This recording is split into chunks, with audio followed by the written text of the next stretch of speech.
Meanwhile, challenging the election results, President Trump's legal team continues to fight to prove election fraud across the country, putting the focus on 6 major swing states. Attorney for President Trump, Rudy Giuliani, told me yesterday on Sunday Morning Futures that they're looking closely at one state in particular. You've challenged these 6 swing states. Where are we in each of these states? Well, I think Georgia, we're probably the furthest along. Georgia, of course, had the bombshell evidence of the tape recording of the election center with everyone chased out about 2 in the morning, locked down, 5 people left. Luckily, the cameras were on. They didn't know it. And then they took ballots out hidden under a table all day. And then they spent the rest of the night counting the secret ballots. And clearly secret, phony ballots, in which they excluded all Republicans, all Democrats, all law enforcement. And I think that ended up being about 148,000 to 7,000. 148,000 for Biden, 7,000 for Trump. So you get a pretty good idea of how they cheated. Joining me right now is the former Speaker of the House, Fox News contributor Newt Gingrich. Newt, it's great to get your insights on this. Good morning to you. Thank you for being here. You know, Rudy Giuliani calls that video a smoking gun, you know, of these people pulling suitcases out from under a table. My question that I keep asking is, has the FBI questioned those 4 individuals? Late at night, they ask everybody to leave the room. Everybody goes home. They say, we're over for the night. Leave. And when everybody leaves, there's 4 individuals left, and they take suitcases out from under a table. What's your take? Well, look, I'm with you. I think there are so many examples in Michigan, Wisconsin, Arizona, Nevada, Pennsylvania, and Georgia that I'm really very surprised that the FBI has not been very aggressive in going after this. And of course, the amazing thing about the video that we're talking about is that was a security camera. I mean, so it's pretty hard to argue that somebody tampered with it.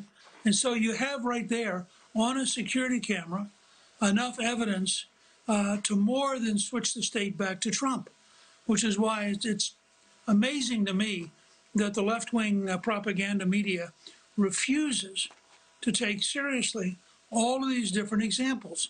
You have an example in Wisconsin, where there are at least 200,000 votes that were cast illegally just based on Wisconsin state law.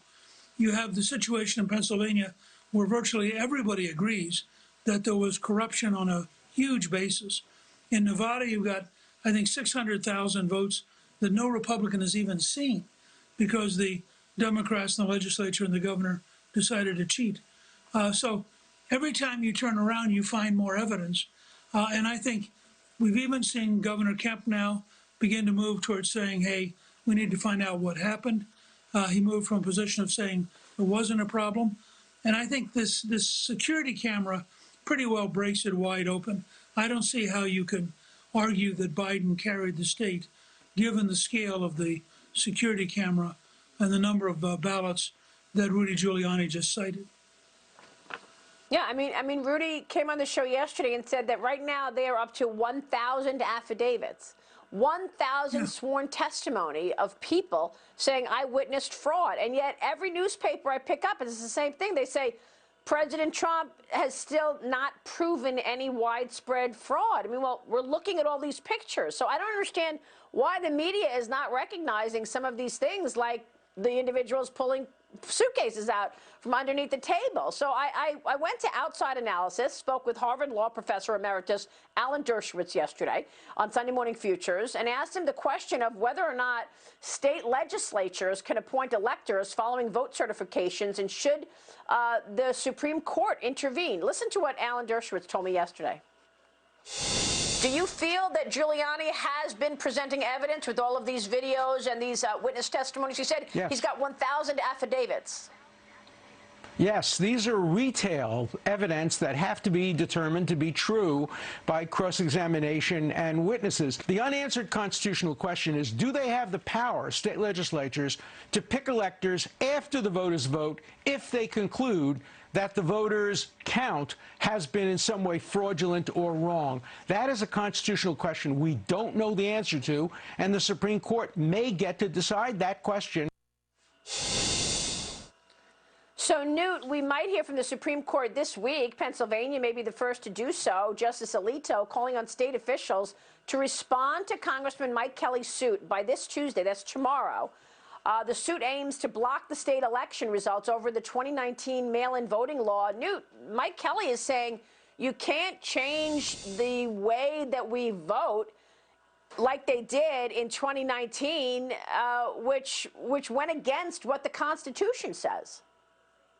Yeah, and I think there was a Pennsylvania judge who said that it was an open and shut case, that she didn't see how you could claim that Biden had carried the state. And by the way, Callista and I watched you yesterday with Dershowitz, and we thought you did a great job. And I thought Alan was very effective in describing this. But if you look at the Constitution, the only reference is a single sentence, which says it's up to the state legislatures. It doesn't say it's up to the governor, secretary of state, or a court. It says it's up to the state legislatures. And so those state legislatures, I think, could intervene decisively and, for example, could appoint electors who are pledged to vote for whoever wins the final count, but are not pledged at anybody right this minute, because literally, I think in a number, certainly in Nevada, Wisconsin, Pennsylvania, and Georgia, and arguably in Michigan and Arizona, you don't know who really carried the state. And the American people deserve, and forget whether it's Trump or not, they deserve an honest count to have an honest election if we're going to remain a free country. That's right. I mean, that's why we want to get to the bottom of this, Newt. Do you think this president still has a path to victory, knowing all that you've seen? I mean, time is running out going into the certification process, but what's your take on where we are? Well, a good friend of mine said they had just reviewed Arizona and thought the chance of his recapturing Arizona jumped from 5 to about 40% based on all the new evidence. I would say with the emergence last night, and this is, to me, Maria, this is what's fascinating. The longer this has gone on, the more citizens have shown up, bringing all sorts of evidence we never dreamed of. You know, a truck driver who drove a truckload from New York to Pennsylvania of ballots, the video from the security camera. Every time you turn around, there's more and more examples. And it's almost like the American people are out there right now being their own election investigators, because the FBI is not doing its job and because they so deeply distrust the government. And I think with every passing day, you're going to get more examples of this kind of this. By the way, this doesn't even get to the question of these voting machines and who owned them and whether or not they were rigged and what did it mean that they went through Barcelona, Spain, to Frankfurt, Germany to be counted. I mean, there's so many things wrong with this election that it's astonishing. Yeah. Well, it really is. And people need to understand that any election fraud carries a 5 to 10 year jail sentence. So these are felonies for those people who were driving the truck, driving ballots from New York to Pennsylvania. You need to understand the consequences. Let me ask you about the Democrat obstruction, because Wyoming Senator John Barrasso has an op-ed out this morning in the Journal. He notes how Democrats voted against cabinet nominees after President Trump's 2016 win, hamstringing the administration's early days, pretty much the entire presidency, by the way. So many acting people, acting secretary of this, acting secretary of that, because they couldn't get confirmation. Barrasso writes this: Joe Biden has begun to name the men and women he wants to serve in key positions. Don't expect Senate Republicans to forget how the Democrats treated Mr. Trump's nominees. Don't expect the tens of millions of Americans who voted for Mr. Trump in 2016 and 2020 to forget it either. Newt, what do you want to say about this? Should Republicans retake the Senate? Do you expect any of Joe Biden's potential nominees to face confirmation issues? Oh, I think many of them will. He just nominated a radical pro-abortion person to be the head of Health and Human Services. There are a number of these appointments that are going to have very serious scrutiny, and I have every reason to believe, look, that's the job of the Senate, is to advise and consent, but it doesn't have to consent if, in fact, it concludes that the nominee is a bad person.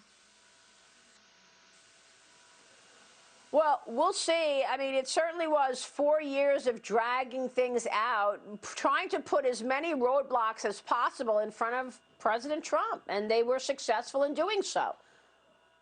Well, I said, look, I think we'd be healthier as a country if McConnell made clear that if the president wants to meet with Senate Republicans before naming people, and they can reach a moderate nominee that they can agree on, they'll get him through quickly. Yeah. But if he's determined to send up a radical or somebody like his OMB director who tweeted lots and lots of vicious things about Republicans, he should not expect that person to get through the Senate very easily.